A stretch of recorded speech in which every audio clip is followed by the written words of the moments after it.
Oh, this is much better. James gave me the bad one. Anyway, so 50 years as a ham, relocated from Silicon Valley, met Gert. She didn't shoot you, so you're doing pretty good.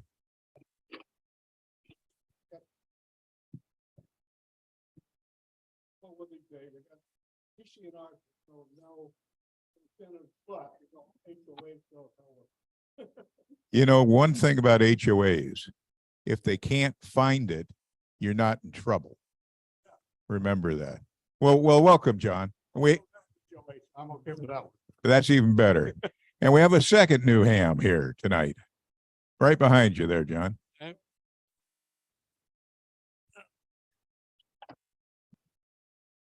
So I'm Steve, KN6ZJJ. Brand new call. Brand new call, two weeks issued, and don't even have a radio. I have nothing yet other than a desire to get a whole bunch of knowledge and start my path of being a ham operator. So I'm really excited to be here. It's not too late to quit. It's Well, welcome. Thank you. We've got one other thing. One of our attendees tonight, who's not a brand new ham, has designed a very interesting 80-meter antenna. And he's brought copies of this design. He brought the SWR curve 2-to-1, 3.6 to 3.875. So that's what, 200 kilohertz bandwidth. That's pretty good for 80 meters. So he brought copies of this. If you're interested in his design, he can tell you about the details of building one of them. And I've actually got a little example of an 80-meter antenna I'll show tonight as well. So thank you. A couple of things. Have you got Jojo's Treasury Report? Can we go to that?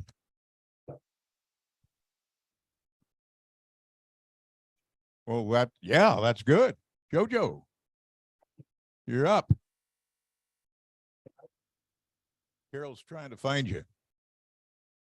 Yes, I can present, and thank you for bringing up the presentation. Okay, I hope you can hear me well. We're having audio difficulties. Can you hear me? Go ahead, Jojo. Okay, good evening. This is Jojo, Kilo November 6 Hotel Tango Delta, the club's treasurer and membership chair. And we have our membership status report. As you can see, I always get a screenshot of the latest status of our call signs from our n6na.org website. And this is correct to the spreadsheet, which means we have 121 members strong. 122. We added one tonight. I think I already added him. If we can look at his call sign. JJ. WA6, WS. Is it J or T? WST. He just brought it in tonight, Jojo. I don't think you have it. Oh, it's a different one. Yeah. We're I have prolific PJJ. over here. But that's good. Welcome and thank you for joining. We can move on.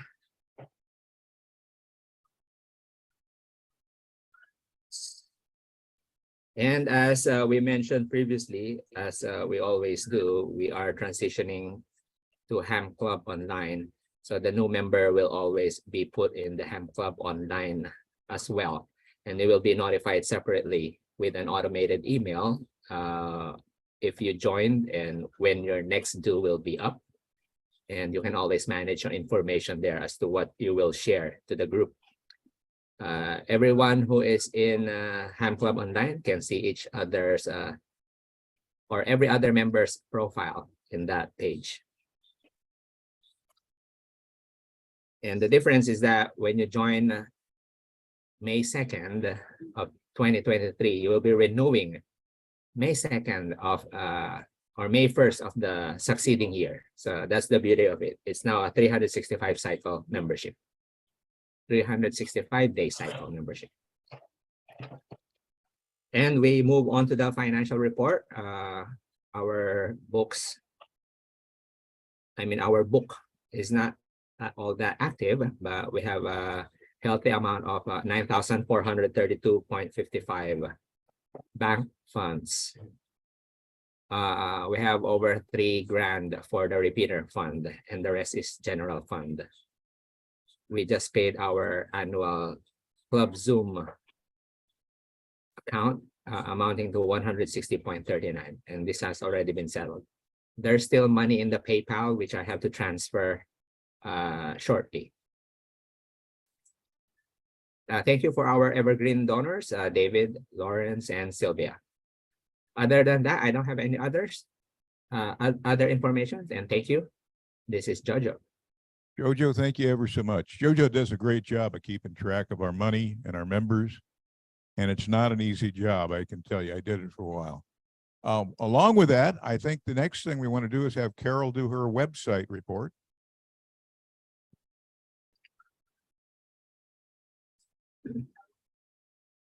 Hi, this is Carol, KP4MD, and I'm going to be giving the web resource report for the past month, which is the month of April.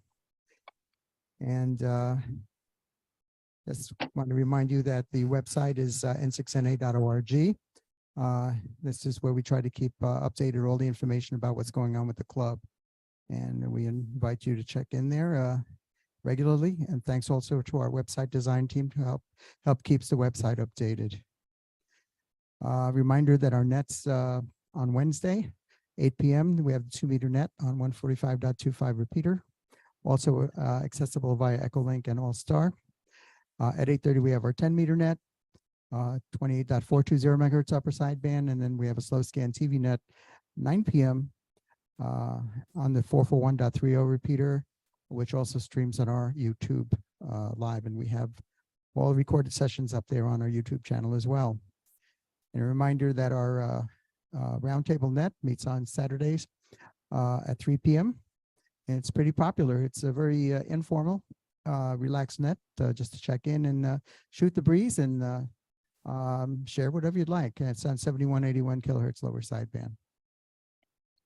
The website activity for the month of April, we had a total of 1,096 page views during April, which averages about 39 per day. Peak web page views were 80, and that was on April 2nd. Also, the most visited web pages during April were the homepage, 408. All-Star page was 108. Magnetic Loop antenna page was 84. Nets page was 45, and the slow scan TV net page was 40. By source, 44.2% of our hits to our website were referred through Google, and 33.2% were direct hits to our n6na.org URL. Again, by region, most of our hits are from California. We had 707, 30 from Washington State, 32 from Oregon, and the rest are from other countries. As you can see on this map here, all the ones that are colored blue, we have visitors from those countries. Social media, we now have 404 subscribers on our YouTube channel, and we had 411 views to the YouTube channel during the past month. We have 703 followers on our Facebook page, and that's increased by 20 in the past month. We have 150 followers on our Twitter page, and we have a Discord chat that has 32 members. And just a reminder, if anybody wants to contact us, you can send an email to contact@n6na.org, and we will direct your email to the appropriate person to get you a response. Thank you very much. Thank you, Carol. One other thing before we get into the presentation tonight. Marie Martin, for years, was our hostess. She took care of snacks at the meeting. She was always cooking at the field day thing. The woman worked really, really hard for us, and she determined it was time for her to retire that position. And I personally wish to thank her for all of her efforts. She did a great job, and I think each and every one of you probably appreciated her efforts as well. So hats off to Marie. Field day. let's talk about this briefly. I had volunteered to be the field day coordinator for this year. And my wife promptly informed me that we're going to Europe and I better change my plans. You didn't know how much I'm going to miss it. So I would like to see a show of hands on how many of you plan on attending field day this year. That's pretty good. The thing that we find that happens for field day is we get just about zero response. Are you going to show? And then field day comes along and we got people coming out of the seams. And what makes it tough is, you know, trying to plan ahead for things like food and tables and shade and something to drink. So if you plan on attending field day, do we have anything online about field day attendance at the moment? Yes, there is. There is. Go to that sign up sheet so we have some idea of what to plan for. It's imperative that we do a little better job of planning, and in the absence of information, guess what kind of planning we're going to do? Anybody want to guess? So a couple of things. Tonight I brought a modified mast that goes with our tower so that our spider beam rests comfortably on the mast. So I gave that to David and he's going to take it home. I also built brand new filters for our triplexer. And in the worst case, you guys know what a triplexer does for a tribander? You can run 3 rigs simultaneously on the same antenna. So you can run on 10 meters and 15 meters and 20 meters, and they will not interfere with each other. And in the worst case with these filters, I measured it, worst case suppression is 50 decibels. And let me translate that.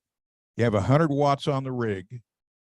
The worst case is 1 milliwatt gets through to the other band. That's pretty good suppression, isn't it?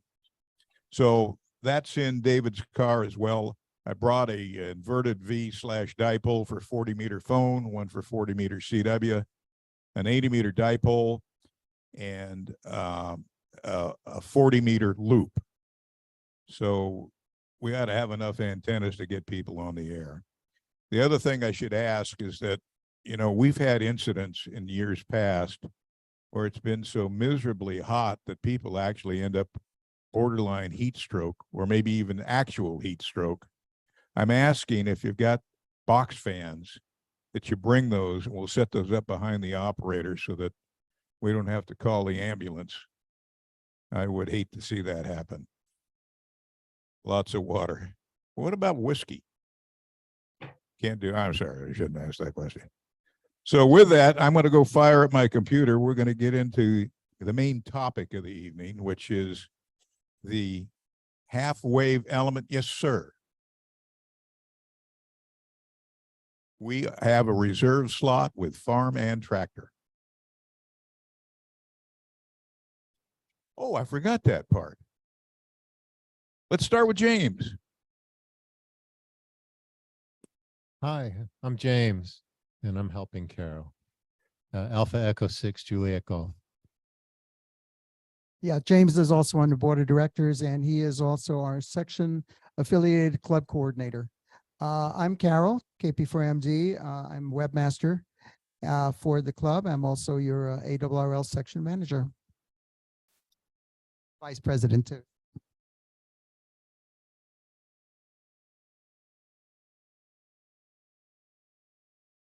I guess I got a chance to speak when Phil's done. My name is Mike Reed. I'm K6DRY. I've been licensed since 1953. He beat me. Hi, I'm Neil, KL70 Hotel Quebec Romeo. And I'm Bob, November 6th, Papa Golf, Quebec. I'm Bob, KF6ABC. I am Wilson, November 6th, Echo Mike Foxtrot.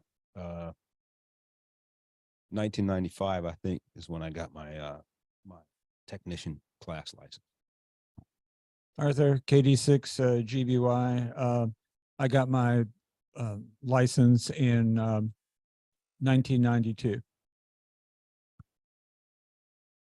Steve, KN6ZJJ, licensed for 2 solid weeks now.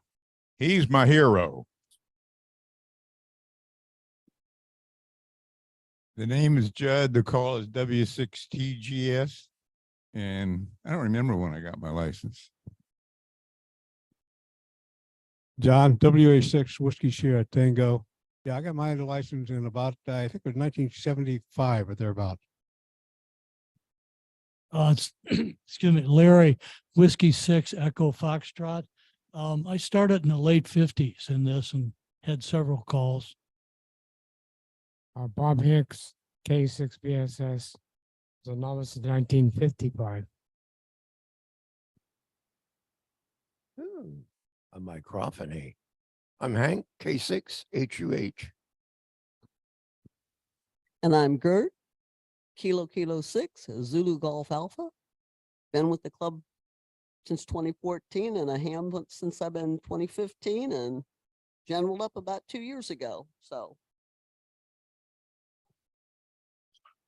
I'm Mike, K7 GFM. I got my novice ticket in 1958, was off the air for about 50 years and got active again in 2019.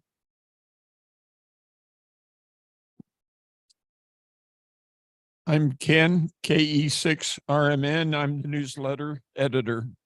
So blame me for any errors in it. I sent you one. Yes. I'm Dave, WB6YLK, and I'm the last surviving charter member of this club. I've got one. Phil, KD6RM, first licensed in 1959 at age 11. Although there are guys here that have license longer than me, which means you're older than me. Along with that, did you want to tell us a little bit about this antenna?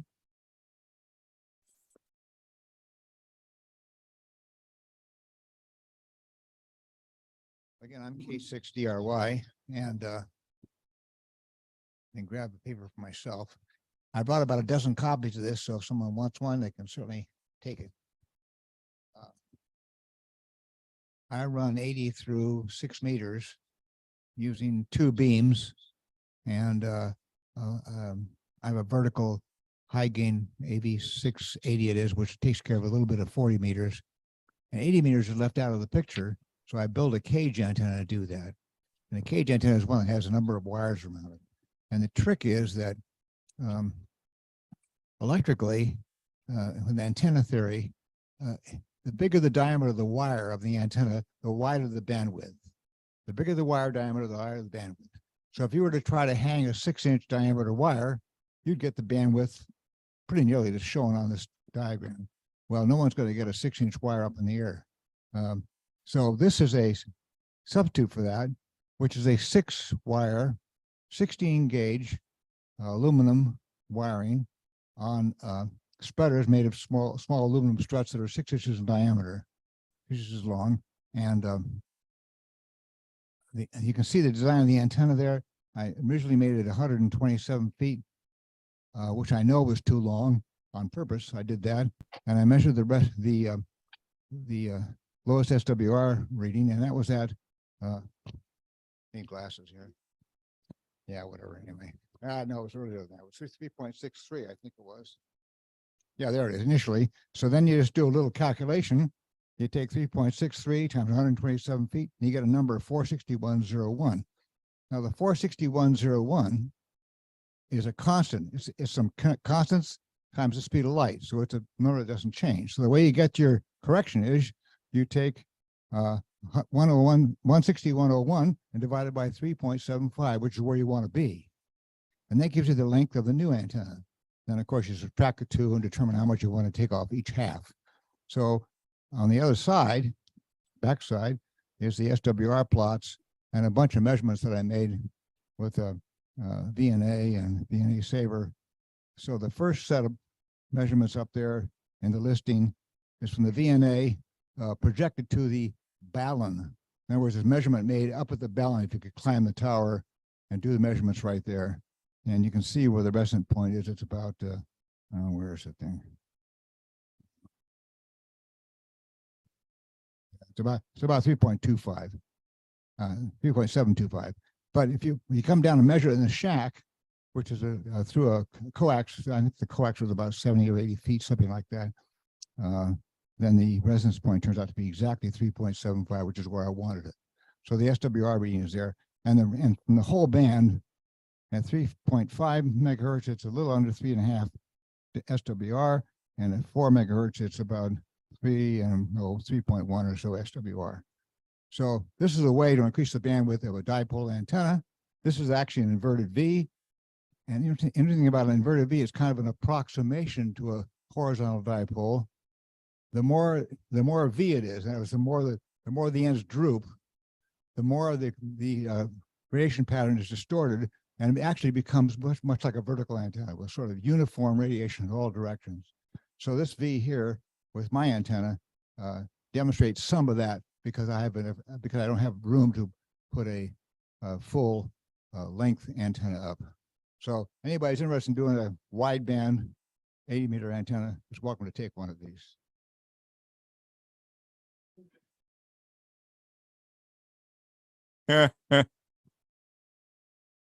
I'm going to go over here and start my slideshow. So I need to do the official share screen thing here.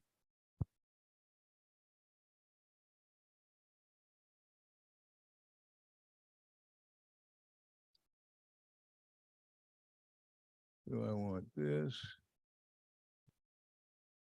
Slideshow.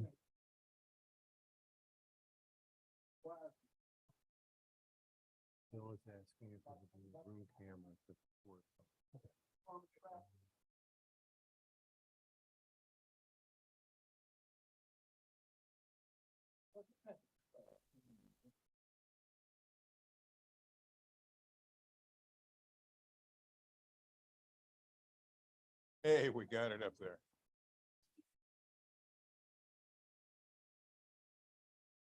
We're going to talk a lot about antennas tonight. First of all, I got to grab one other thing here.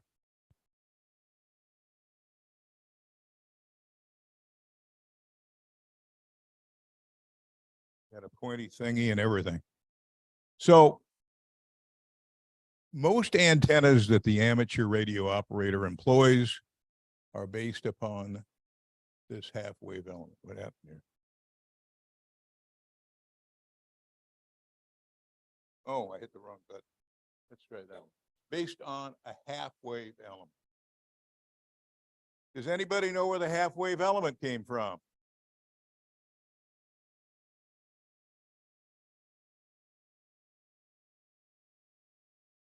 Oh, I forgot to put my clicker thing. Oh, you want me to just advance? I can do this. I'm smart enough to figure out how to plug this thing in.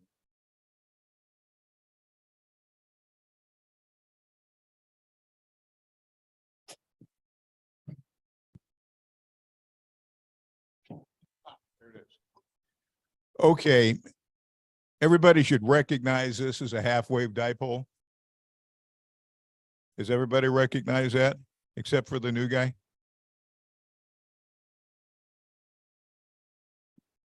This antenna was actually recognized by a fellow by the name of Heinrich Hertz.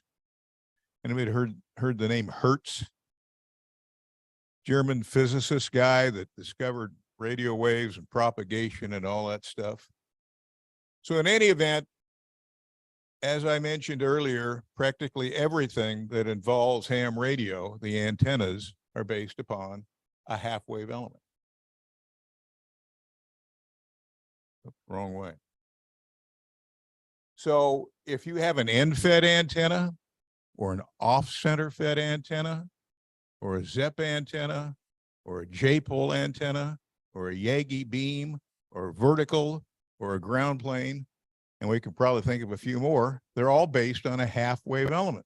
Do you know that? Got one? Yeah, we're doing good. Wrong way, wrong button. So here is your classic half wave element. And there's some characteristics to it. It's a piece of wire that runs from one end to the other. And more often than not, it's fed in the middle. Why do you feed it in the middle? That's exactly right. It's the low impedance point and the high current point. And if you wish to, you can also feed it on the end, can't you? What happens when you feed it on the end? I'm sorry? Actually, the antenna performs exactly the same. There's no difference in the performance of whether it's fed on the end or fed in the middle. It's the same thing. But what happens is the impedance changes. At the end, it's a very high impedance point, high voltage point. And in the middle, it's a low impedance, high current point. So the antenna doesn't care, the element doesn't care, it works the same. And the other thing you should know is, shouldn't do that. The other thing that you should know is that as you go from this point to this point, the impedance changes. This typically, we like to think of 50 ohms, but it's generally 72 ohms. And down here, it's about 2,500 ohms. But you can find places in between, and we're going to talk about how that works and what that means. Okay. So here is another half wave antenna. This is one of the original ones that you saw.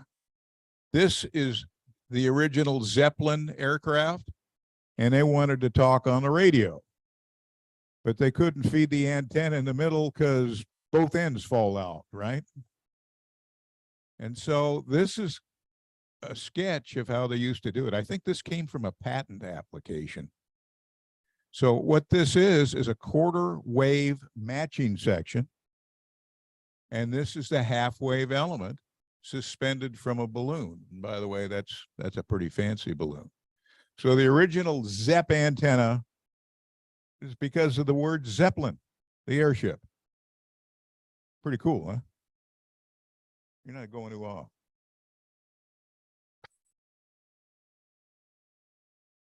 So here's the J-pole antenna that you're so familiar with. Does that look familiar? So the J-pole antenna, it's got this quarter wave matching section, just like we showed on the Zeppelin, right? And it's a half wave driven element, just as it's shown on the Zeppelin. So again, we fed it on the end because physically it makes the most sense, right? It's an easy way to have a vertically fed antenna without trying to find a way to feed it in the middle and route the feed line without some other complications. So remember, the end of a half wave element is high impedance, high voltage. In order to provide a high voltage, low current source, a quarter wave transmission line may be used. There are other possible methods. A ZEP feed is often done also using a parallel resonant circuit. That will provide you a high voltage, low current feed point. And then we can also use a transformer, using a transformer ratio to get to the high impedance to drive the antenna. Any of those work. And we're going to look at examples of that. Are you familiar with this thing? I know several of you are. What do they call this? End-fed. This is an end-fed impedance matching transformer. Has anybody built one of these? I know James did. Mike did. Art did. Anybody else? Wilson did. I'm going to show you some examples of that too that are really weird. So anyway, here's another one. Here is an antenna that's 130 feet. So what band do you think this is good for? It's exactly right. Why did they feed it in the weird way that they fed it?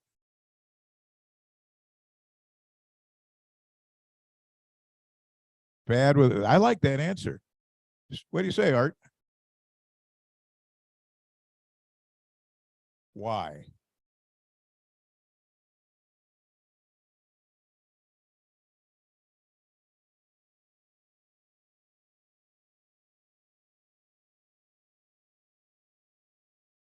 Wrong. Really what goes on, remember I mentioned earlier, between the middle of the antenna and the end of the antenna, the impedance changes in a somewhat linear fashion.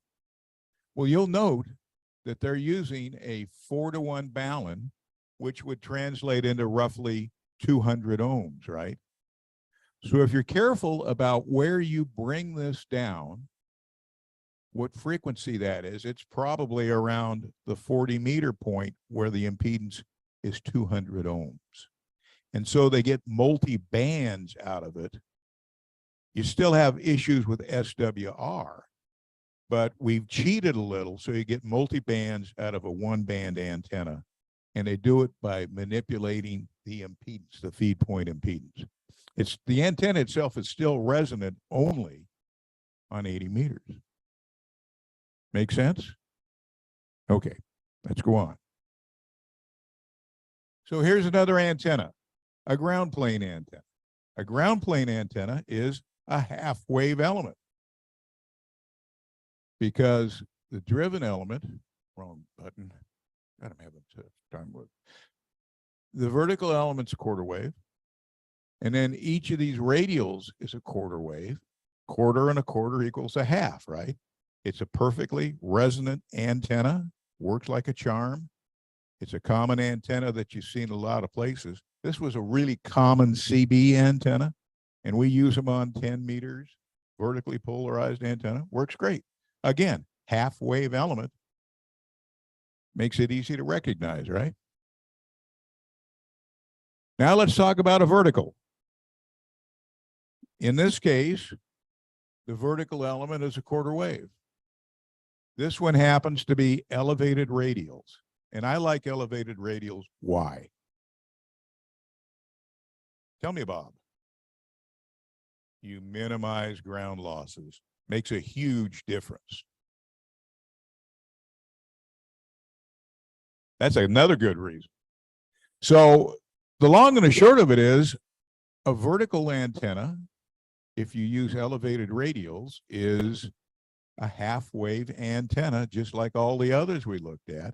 It just fed differently. Does anybody know what the characteristic impedance of a vertical antenna is? We said half wave dipole was 72 ohms. What's a vertical? 36 ohms. It's half. It's because of the ground reflection.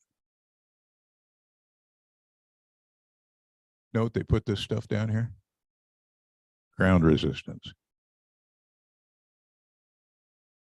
Okay, here's another antenna, the Yagi beam antenna. The driven element is a half wavelength. What's this thing do?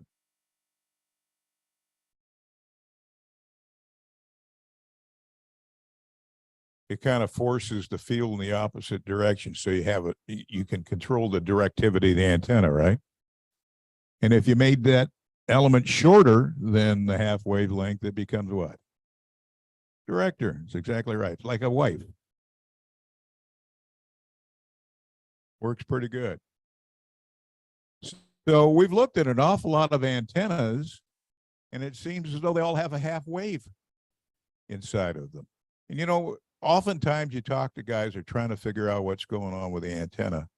If you're able to identify what the real driven element is, it's pretty easy to figure out what else is going on, because typically it's some method of impedance manipulation so that you can get the antenna to do what you wish it to do, right? And what we've looked at so far are a number of examples that do exactly that. So I had an idea many years back. I live in one of those HOA neighborhoods where you're not allowed anything, but you cheat, right? I could become commander in cheat. The bottom line is, I thought, you know, if you can make a J-pole that's vertical, why can't you make a J pole that's horizontal? That seem like a logical thing to do? So if you look at this thing, I shorted one end of a parallel set of wires, which we call open ladder line, only I just use plastic pipe spacers and some bell wire.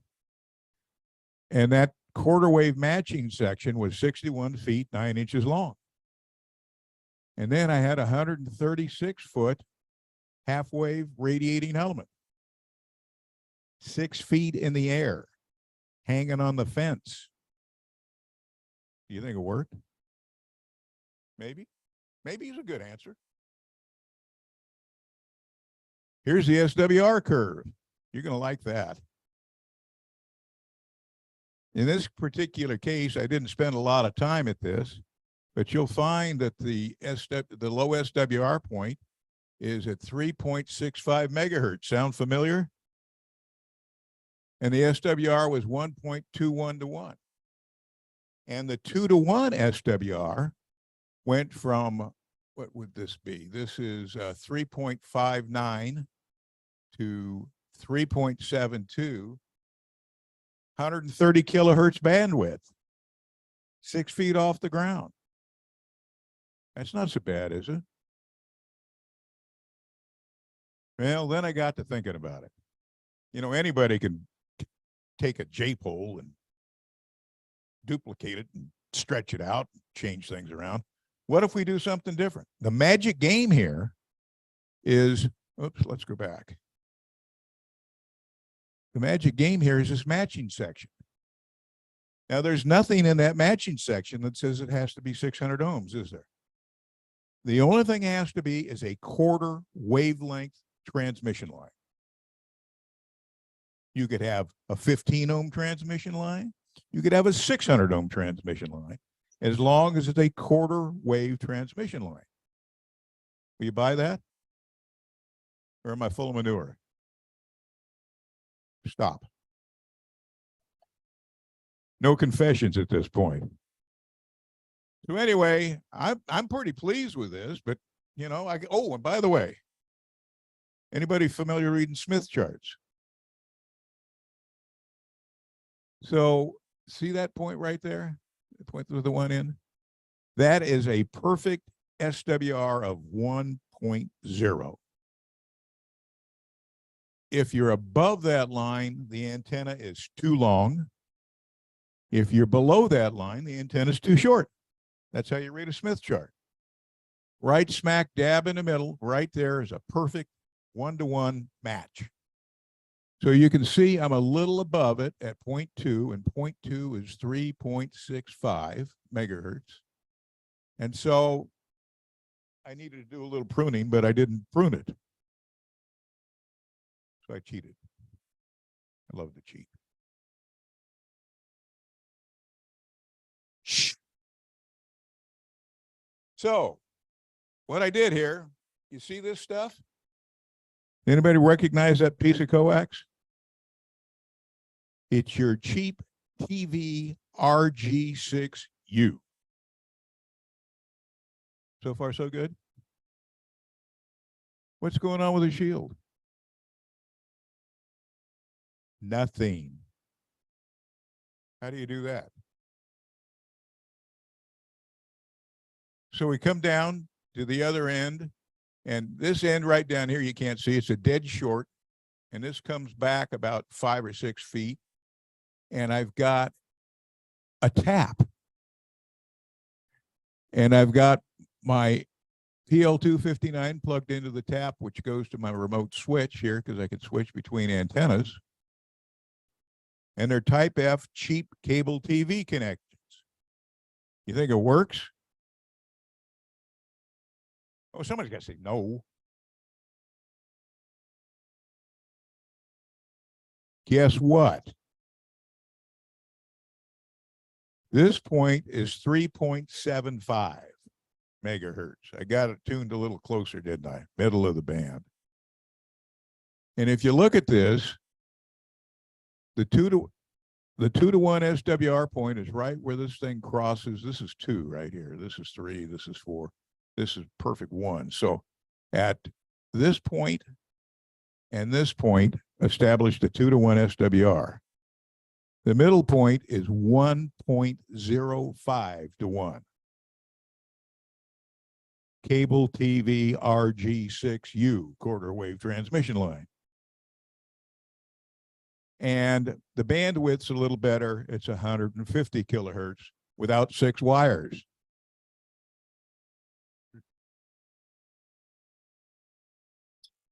I bet yours is higher than 6 feet too.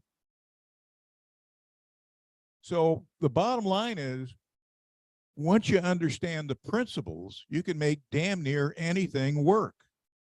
Yes, Art.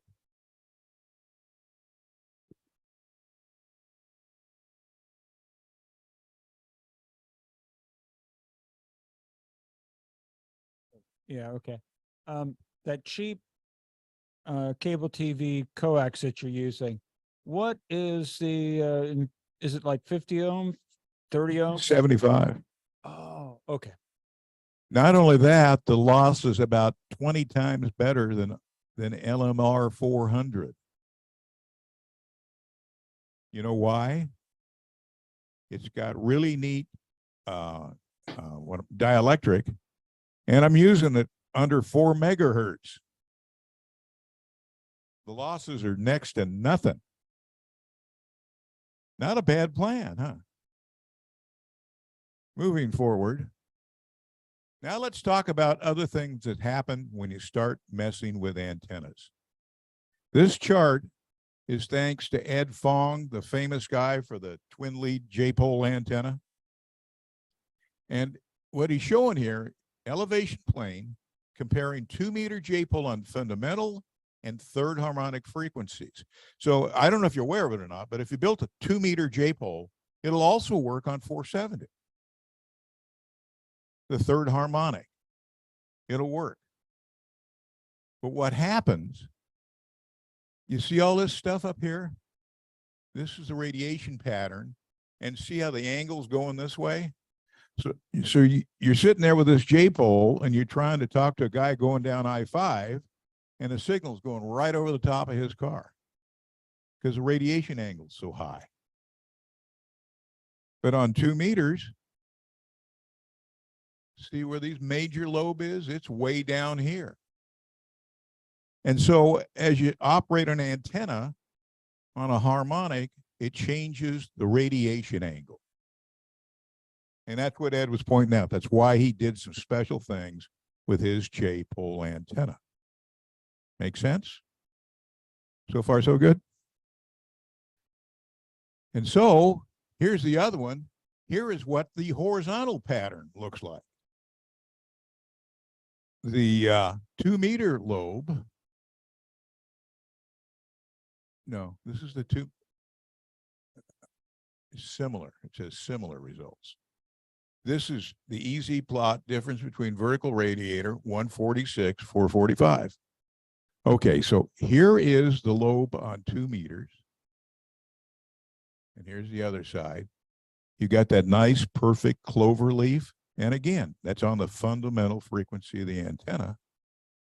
And again, it works on 470. And look what you get here. You get this lobe, and you get this lobe, and you get this lobe, and this lobe, and this lobe, and this lobe. So you distort the pattern. So while it works, and it looks fine from an SWR standpoint, things are going on that you may not recognize. It's pretty hard to see this just from pressing the button, right? Well, did you know that you can use a 40-meter antenna on 15? You get exactly the same kind of response. When you operate on a harmonic, it changes the pattern. So now we're going to fast forward to Ed Fong's antenna. And he did some magic things. He tried to find a way to get 2 antennas out of 1 for next to nothing. And on our club built, I think we built 21 of these, Carol. We had a session, and I have an example right here. And I'm going to pass that around, but I want you to see something. Here's how this works. The first part of this antenna, this is the impedance transformation.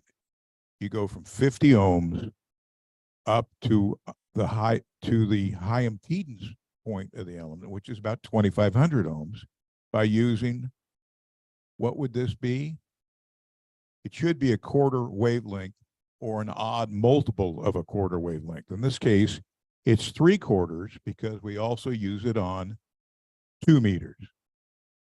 2 meters and UHF. So we need to have this transmission section work for both bands. So it's 3/4 wavelength impedance matching transformer. And then we go into this section, and that section is, guess what? That's your UHF element. A whopping 11.5 inches long. Right? And he sold tens of thousands of these. And so once you take care of UHF, now you want to do, this is UHF. You also want to do VHF. Well, if you had everything still connected, what's going to happen? You're going to have that problem with the radiation pattern, right? So how do you get rid of it? You need a switch. That's all you need, is a switch to disconnect the other part of the antenna, right? So this magic switch is this little tiny piece of RG174U coax that's 4¼ inches long. Guess what? That is a quarter wavelength at UHF. And the key to it, you see right here, this little blob here, it's a shorting turn. You short the shield to the internal element. And then the rest of this antenna is the balance of your VHF antenna. That's the Ed Fong world famous J-pole antenna in a song. And as I said, we built 21 of these. Ed told me we couldn't do that because it's so damn difficult to tune them. But we got all 21 of them working. So I'm going to pass this around. The very end piece is, where you connect your transmitter, the SO239. The first section here says 3/4 wave impedance transformer, okay? Then the next section says UHF half wave element. So this is your 440 element. And then the next one says UHF decoupling stub. But my decoupling stub is a coax of a twin lead. And Ed says you got to use this RG174. What gives? We've already answered this. The impedance of the coax doesn't mean anything. The impedance of the transmission line doesn't mean anything, as long as it's a quarter wavelength. That's what means something. So can twin lead be a quarter wavelength transmission line? Sure it can. So can RG174U. So can LMR 400. I mean, we could have thrown anything in there as long as it's a quarter of a wavelength and we short the end. So guess what we did? We used a piece of twin lead and we shorted the end. Ed said it wouldn't work. Pass it around. They work like a charm. So that is my entire presentation about the ubiquitous half wave element. It's everywhere. And, let's go further. The tricks Ed used in his design. He use of a quarter wave impedance matching section, which you've seen, right? The shorted end is 0 ohms. The high impedance end is the open end and gets us to that magic roughly 2,500 ohms.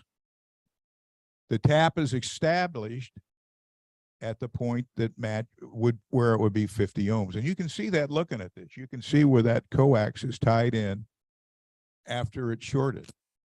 And then the use of a quarter wave decoupling stub that acts like an automatic switch. Simple little switch. And every antenna design you stick your nose into, you're going to find stuff like this. And then, you know, if it's beam, you've heard of traps. You know what a trap is? It's a parallel resonant circuit.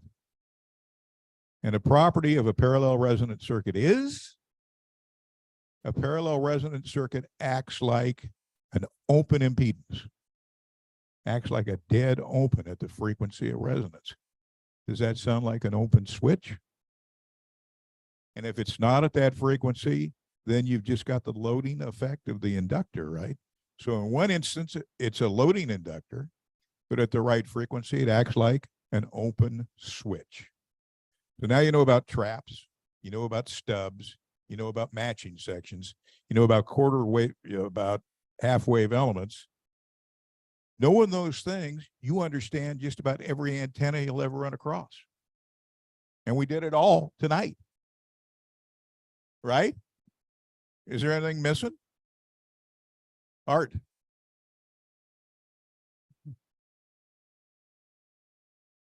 They can't hear you out. You need the microphone.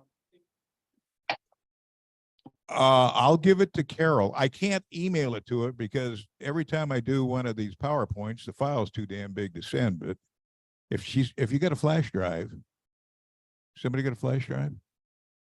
We can copy it off of here and we can put it on the website. Let's see if anybody on Zoom has any questions. Anybody on Zoom have questions? Is there anybody on Zoom? Yeah, we have 15 people. Yeah, we're here. Kilo India 1 Tango Tango Yankee. Are there plans for the J-pole on N6NA? Actually, they're in QST. Okay, thanks. Ed published this, gosh, I don't know, 15 years ago. Yes.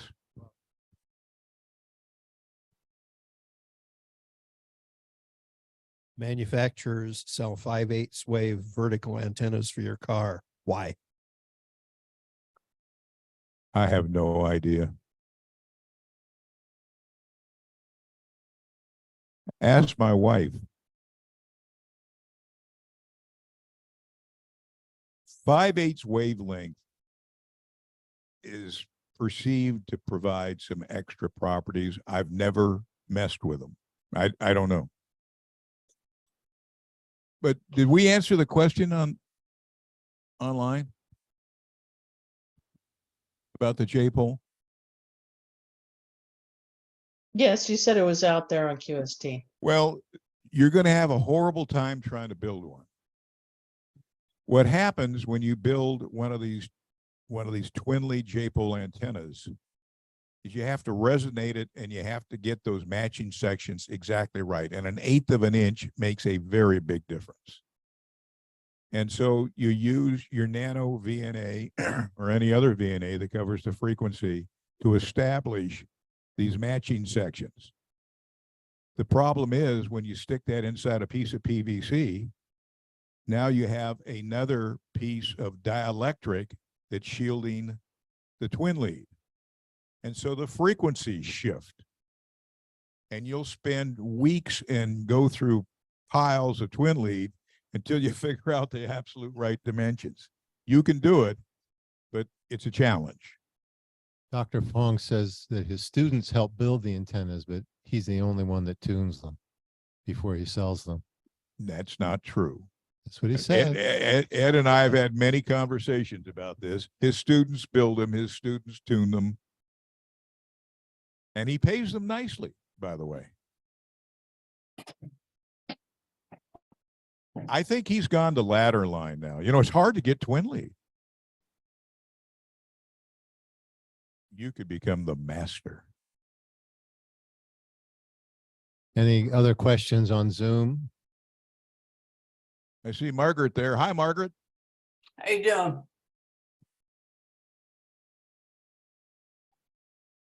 There's Jennifer. There's Rick.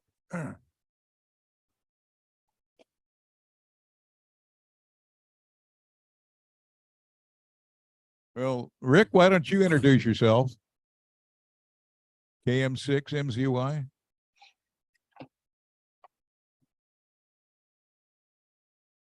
Press to talk, spacebar.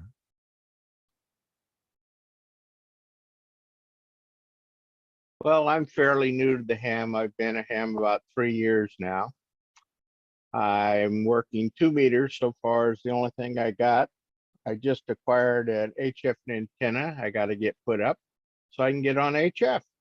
But I enjoy these projects we do, like Pony Express Ride and different events we do, and I really enjoy that. Well, welcome, and I'm glad that you're having fun with the hobby. Margaret, anything to say?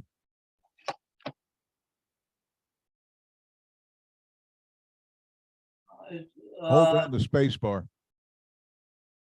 Can you hear me? Yep. Oh, good. Well, Phil, I enjoyed the presentation. I don't think I understood parts of it, but that's okay. No, each of the little steps towards understanding. So I kind of was thinking back to when I started as a ham, and I didn't know any of that stuff. So these new people who don't feel bad if you don't know anything like an in feed or vertical or horizontal or a V or whatever. J-pole, you know, all that stuff. So just hang in there. You pick it up as you go along. Well, we hope you got something out of it. It's good to see you. We've got Gary, KG6SMX. Want to say hi?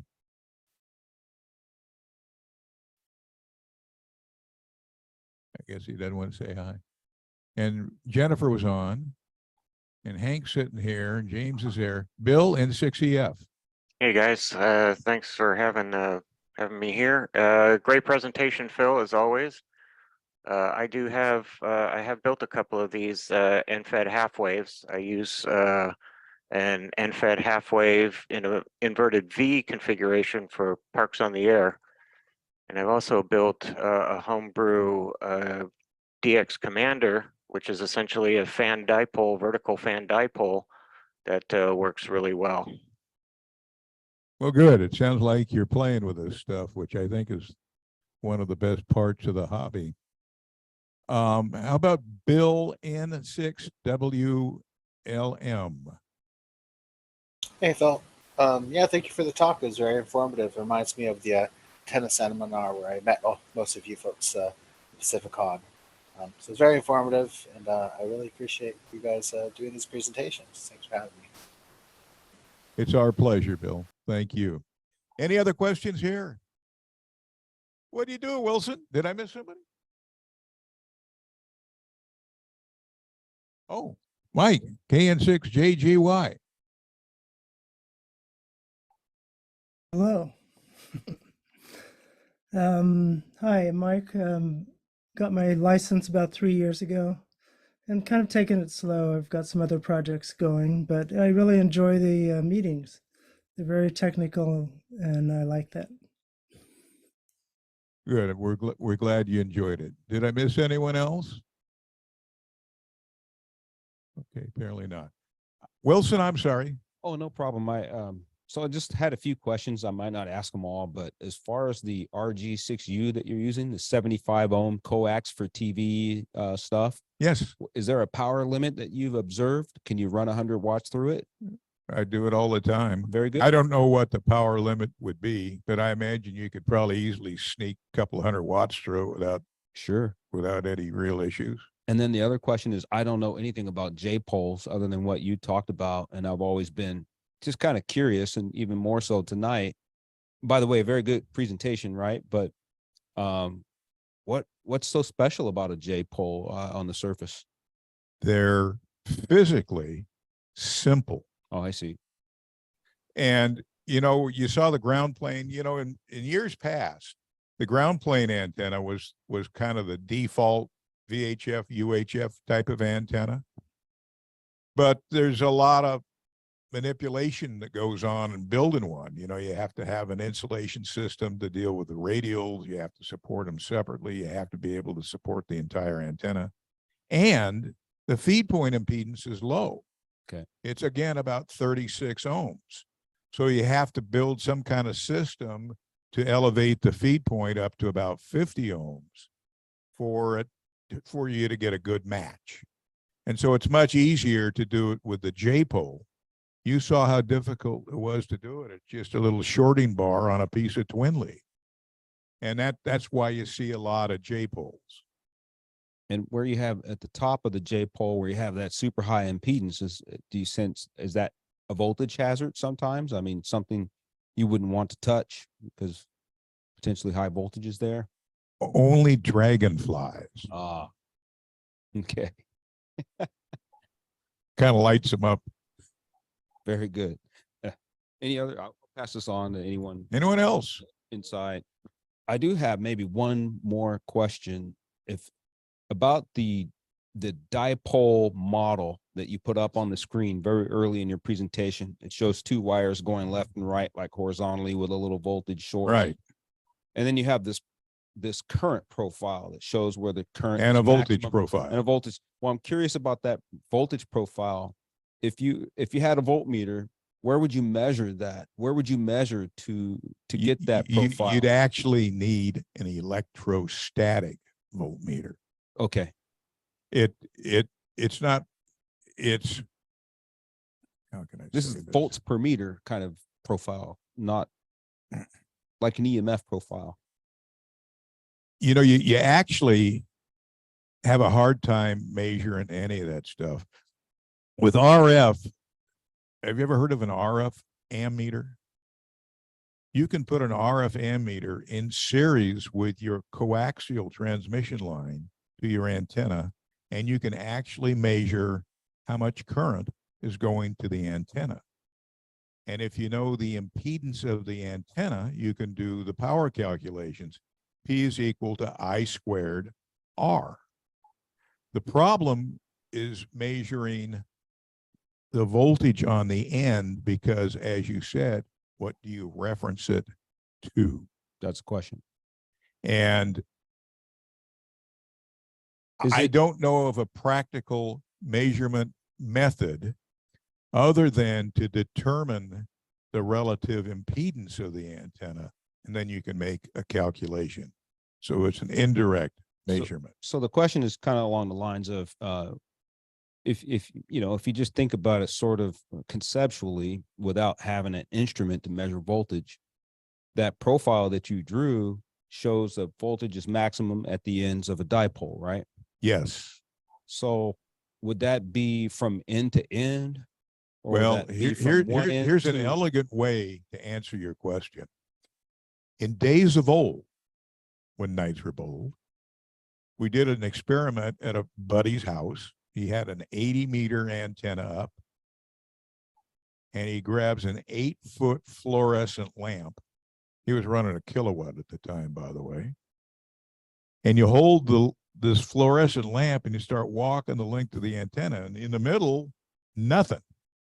And as you walk down the antenna, that lamp gets brighter and brighter and brighter. Classic electrostatic. Starting to get it. Okay. Thank you. So it kind of proves it. Very good. Thank you. Yes, David. Phil, give him the microphone. Oh, yeah. I did the same thing one time. I took a little neon bulb and put it on the end of a mobile antenna that I had. And every time I transmitted, that light would sit there and flicker, showing that there was a high voltage on the end of that antenna. No, because I knew it wouldn't work down there. But using the neon bulb and microwave transmitters for radar sets, we could hold it up and light that tube up with the RF voltage. You know, this guy, Heinrich Hertz, actually developed the theory of standing waves.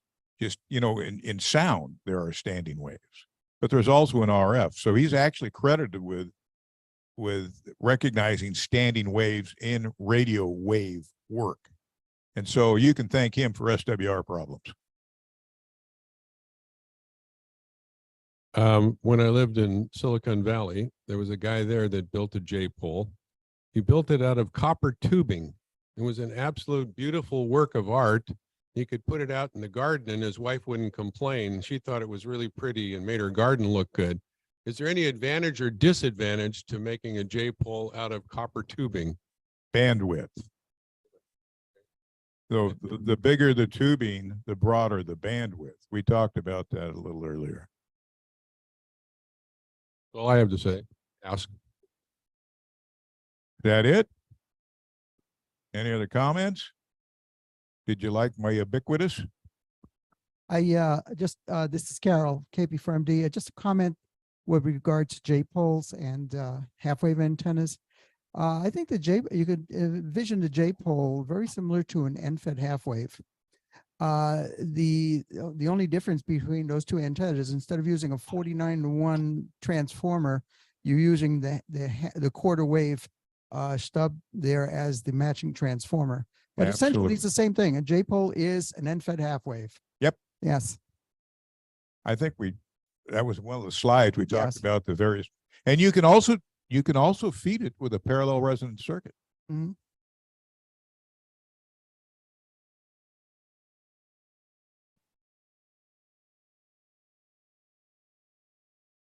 Radials, if in and by themselves, have nothing to do with antennas.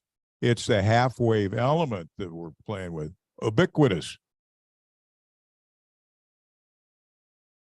They're part of that half wave element. It's just a fancy term for the other half of that half wave element. Okay, I think that's it. Unless anybody's got questions. Field day, June 24th, 25th. Let us know how you wish to participate. I have one thing, Phil. Yeah, excellent job. Do it. This is way in the future, but at the end of October is Pacificon, and you can sign up now. I think if you go to pacificon.org, it'll be in San Ramon again. Yes, I saw that. I bet Ed Fong will be there. He'll be at the next swap meet too. He will be? He's coming here? No, not our swap meet. Not our swap meet. Silicon Valley swap meet. About our swap meet? May 28th, Sunday, May 28th, at the Carmichael Elks Lodge is going to be the Carmichael Elks Lodge ham swap. That starts at 7 a.m. Through about 11 a.m. And yeah, it's the last weekend of this month. So there'll be an ARRL booth over there as well. Why don't you make sure you don't forget to stop by and say hi.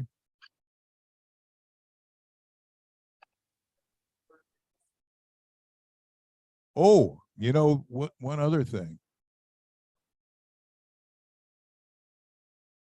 I had a burglary. I had somebody broke into my car in my driveway and took off with 3 expensive Canon cameras, the fiberglass pole for a D-Expedition antenna, and the little wafers. They didn't take the wire. They didn't take the base.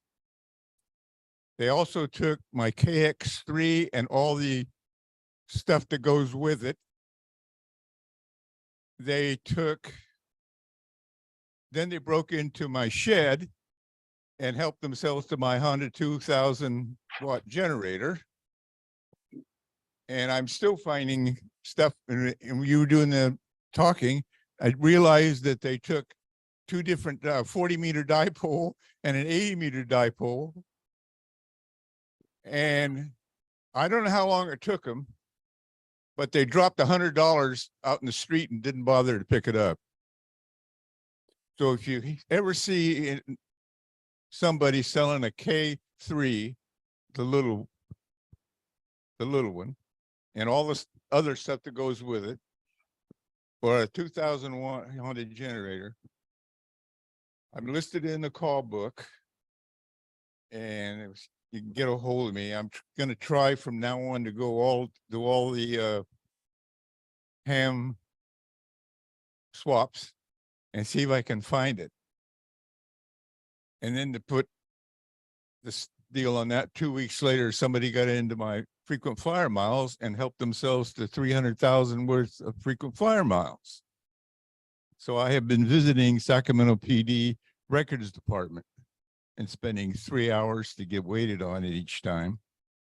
So if you happen to see somebody selling a K3 or, oh, and then they took another 41-foot fiberglass pole and they went through my car. They just opened all the doors and just put everything out on the ground.